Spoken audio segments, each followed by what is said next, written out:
Olá, alunos! Nessa aula, eu vou explicar para vocês que a gente também pode representar uma raiz como uma potência de expoentes fracionários, tá? Muitas vezes isso é útil porque a gente está resolvendo uma expressão numérica e aparece um número lá escrito e a gente não tem a mínima ideia de qual é o valor, então, ou de como fazer o cálculo. Então, a gente realizando a operação inversa, sabendo escrever esse número de uma outra forma, talvez isso nos facilite. Então, o que que na verdade, como que eu posso escrever uma raiz em forma de potência, tá? E também vale escrever uma potência em forma de raiz, tá? Então, se eu tiver uma raiz de um número A, esse A, ele tá com o expoente P, e o índice da raiz é um número Q. Isso é a mesma coisa que eu pegar esse número A e escrever ele na P, que é o expoente, sobre Q. Escrever ele em forma de fração. Uma potência em forma de fração. A gente até tem uma frase para os alunos não esquecerem, para ficar mais fácil de entender, que a gente pode pensar assim, ó. O Q, ele está desprotegido, né? Então, o Q está na chuva. E o P, ele está protegido, ele está embaixo do telhado. Quando eu for escrever em forma de potência, quem estava na chuva desprotegido passa a ficar protegido pelo risquinho aqui da divisão, né? Da fração. E quem estava protegido pela raiz passa a ficar desprotegido. Tá? Então, é uma forma da gente conseguir lembrar quem vai para cima, quem vai para baixo, né? Quem vira numerador, quem vira denominador. Então, vamos para um exemplo, para os exemplos. Eu tenho uma raiz quadrada de 36, né? Quando não tem o número aqui, é 2. Quando não tem o número aqui em cima, não tem um expoente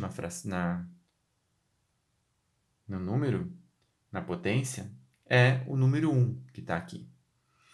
Então, isso aqui nada mais é do que 36 na 1 meio. Observem, o 36 está no lugar do A. No lugar do Q está o número 2. E no lugar do P está o número 1. Tá? Então, o número 1 estava protegido, passou a ficar desprotegido. E o número 2, que estava desprotegido, ficou protegido. Tá? Então, 36 não meio. Agora vem aquela questão que eu disse no início. 36 não meio, muitas pessoas não têm noção de quanto que é esse valor aqui, né? Mas quanto será que é 36 elevado a 1 meio? Ah, será que é a metade de 36? Será que é 18? Não, 36 na 1 meio é a mesma coisa que a raiz quadrada de 36. E a raiz quadrada de 36 a gente sabe que é 6, porque 6 vezes 6 é 36. Tá? Então, tá aqui um exemplo da utilidade desse tipo de conceito. Tá? Então, continuando aqui, a raiz quadrada de 50. Se eu escrever ela em forma de potência, então a base continua sendo 50 na 1 meio. O 2 veio para baixo, veio para o denominador, e o 1 foi para o numerador. No exemplo C, 4 raiz de 7 ao cubo. O 7 é a minha base, o 4 estava desprotegido, ele vai ficar protegido. E o 3 vai sair da proteção. Então, fica 7 elevado na 3 quartos.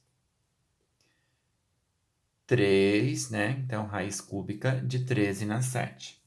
É a mesma coisa que 13 na 7 terços. 5 raiz de 14 ao cubo. É a mesma coisa que 14 elevado na 3 quintos. Na letra F, raiz índice 6 de 15 elevado na 8. É a mesma coisa que 15 na 8 sextos. Repare que nesse exemplo do 8 sextos, o 8 e o 6, os dois números são pares. Então, eu ainda poderia dividir aqui por 2. E aí, eu teria a resposta 15, 8 dividido por 2, 4, e 6 dividido por 2, 3. Então, 15 na 4 terços. É a mesma coisa que 15 na 8 sextos. Então, aqui eu estou mostrando exemplos.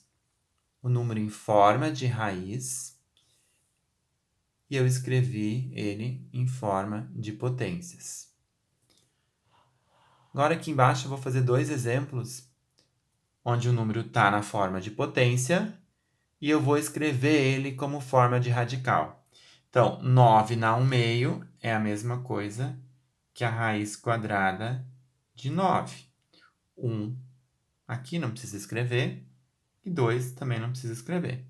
E a gente sabe que raiz quadrada de 9 é exata, né? Ela é um número 3. 3 vezes 3, 9. Na H, 5 elevado na 2 terços. Eu quero escrever ela em forma de radical. Então, vai ficar raiz na 5. O 3 que estava protegido, ele vai ficar desprotegido. Então, ela vai virar uma raiz cúbica de 5 ao quadrado. Ainda que eu poderia calcular isso aqui.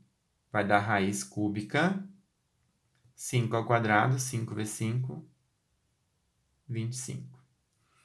Tá?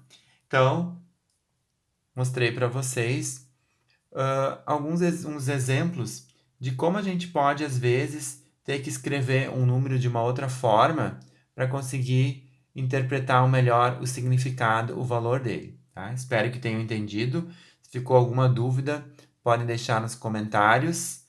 Muito obrigado pela atenção. Abraço a todos.